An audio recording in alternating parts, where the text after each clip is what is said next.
ሶሲና ኢሌኒ እንግዲህ በሁለቱ ሰዎች ህይወት ውስጥ በናሆምና በምሩ በጽናትና በኪራ ህይወት ውስጥ እየገቡ በጣም አስቸግረውናል። ኢሌኒንና ሶሲን በጣም ትልቅ ቅጣት ያስፈልጋቸዋል። ኢሌኒ ልታደርግ የነበረውን ነገር ሂዳ ግን ደግሞ ሳታደርገው ተመልሳለች ማለት ነው። ምክንያቱም ፈሪ ስለሆነች።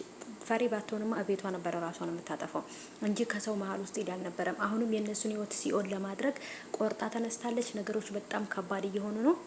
ምህሩ ስታለቅስ እንዴት እንዳሳዘነችኝ ቤተሰቦቼ ማለት ነው። አሰላሙ አሌይኩም ወራህመቱላሂ ወበረካቱ።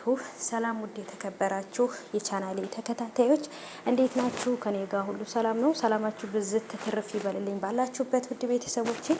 ዛሬም በድጋሚ እንግዲህ በጽናት ድራማ ላይ ተመልሼ መጥቻለሁኝ። ሀባይቦቼ እጅግ በጣም አሳዛኝ ነገር ተፈጥሯል። እንግዲህ ሶሲ ለኪራ ቤኪ ማን ነው ብለሽ ጠይቃት ስለ ቤኪ ትነግርሃለች። ታማኝነቷን እዛ ጋር ታረጋግጣለህ ብላ እሳት ለኩሳ ጋዝ አርከፍክፋ ነው እንግዲህ ኪራን የላከችው ማለት ነው። እቺ ሰይጣን የሆነች ልጅ የራሷን ልጅ ማሳደግ የራሷን ህይወት መኖር ትታ ስለነ ጽናትና ስለነ ኪራ ብቻ ነገር ስትፈተፍት የምትውል ልጅ ማለት ነው። በጣም ነው የሚያስጠላው፣ በጣም ነው የሚያናድደው ሁሉም ነገር።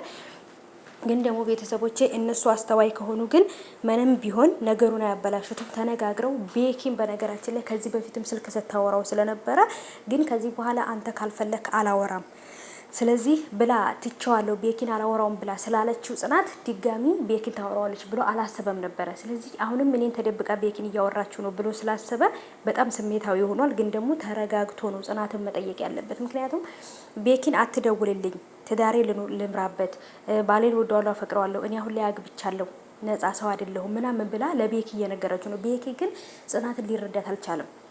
እንደውም ጭራሽ ማለት ነው ጭራሽ ለእኔ ካልሆንሽ ምናምን እያለ ሌላ ወጥመድ እየዘረጋላት ነው ማለት ነው። ሶሲም ደግሞ ኪራ በጭራሽ ለሶሲ ሊሆን አይችልም። እዚያ ጋም ደግሞ ናሆማ መቼም ቢሆን ለዚች ልጅ ሊሆን ለእሌኒ ሊሆን አይችልም። ስለዚህ እሌኒ አርፋ ተቀምጣ እንደውም አሁን ላይ በፊት ላይ የነበረውን ክፋቷን ትተውላት ልጇን አስመልጠውላታል።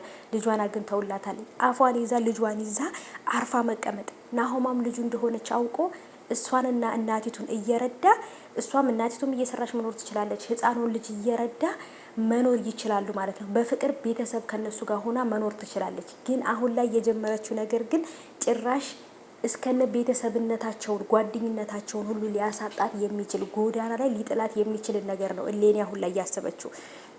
ነገሮች ከተጠበቀው በላይ በጣም ውስፍስፍ ብለዋል።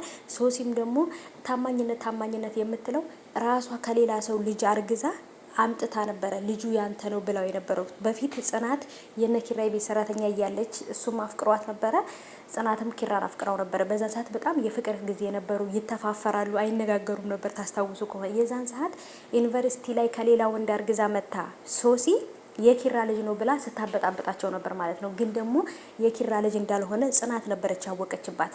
ልጇን ለእናቲቱ ሰጥታ እየኖረች ነው አሁን ላይ። ስለዚህ አሁንም ቢሆን ጽናትን ለመበቀል ኪራን ለራሷ ለማድረግ እንጂ በኪራ ላይ ጽናት ማገጠችበት ወይንም ደግሞ ወንድ እየጀነጀነች ታማኝ አይደለችም ብላ የምትለው እሷን መበቀል ስለምትፈልግ እንጂ ታማኝነቷ አስጨንቋት አይደለም። ገባችሁ አይደለ? ታማኝ ስላልሆነች ተጨንቃ አይደለም። ምክንያቱም ሌባናት ልጇን አታምንም። ራሷ ሌባ ስለሆነች ራሷ ታማኝ ስላልሆነች ሁሉም ሰው እንደሷ ነው የሚመስላት ማለት ነው። እና እሌኒና ሶሲ አርፈው ቢቀመጡ ቤተሰብነታቸውን አጥብቀው ሴቶቹንም እንደ እህት ወንዶቹንም እንደ ወንድም አይተው አብረው በጓደኝነት በቤተሰብ ቢኖሩ አሪፍ ነው። አሁን ላይ እየጀመሩ ያሉት ነገር ግን በጭራሽ ሶሲንም እሌኒንም አያዋጣቸውም። አሁንም ምህሩ በጣም ትልቅ ስትረስ ውስጥ ናት። እኔ ታማሚ ነኝ፣ እሷ ግን ጤነኛ ናት። ስለዚህ እሱም ደግሞ እሷን ሊመርጥ ይችላል እያለ በጣም ትልቅ ስትረስ ውስጥ ናት ያለችው ማለት ነው። ግን አያደርገውም።